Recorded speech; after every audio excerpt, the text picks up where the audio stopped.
নমস্কার বন্ধুরা, তোমাদের ওয়েলকাম জানাই উইন এডু ওয়ার্ল্ড ইউটিউব চ্যানেলে। আজকে আমি আলোচনা করব নর্থ বেঙ্গল ইউনিভার্সিটি এর অন্তর্গত কলেজগুলির 6th সেমেস্টারের পিপিআর রিভিউ রেজাল্ট নিয়ে। তার আগে অবশ্যই তোমরা চ্যানেলটি সাবস্ক্রাইব করবে আর ভিডিওটি শেষ পর্যন্ত দেখবে।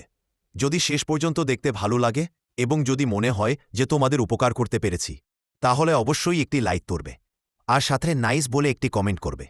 চলো শুরু করা যাক। তোমরা যারা 6th সেমেস্টার রেজাল্ট পিপিআর বা পিপিএস করেছো, তোমাদের রেজাল্ট আউট হয়েছে। চলো বলি তোমরা তোমাদের রেজাল্ট কিভাবে চেক করবে। প্রথমে তোমরা তোমাদের গুগলে চলে যাবে, ওখানে গিয়ে সার্চ করবে যে এনবিইউ রেজাল্ট। তারপর ওখানে প্রথমে যে লিঙ্কটা আসবে ওখানে ক্লিক করবে, তারপর স্টুডেন্ট ইনফরমেশন অপশনটা ক্লিক করবে। এখন সাইডে দেখো রেজাল্ট বলে একটা অপশন, যেখানে দেখো লেখা আছে 6th সেমেস্টার রিভিউ রেজাল্ট। ওখানে গিয়ে তোমরা তোমাদের রেজিস্ট্রেশন নাম্বার আর ক্যাপচা কোডটি দিয়ে রেজাল্ট চেক করে নাও।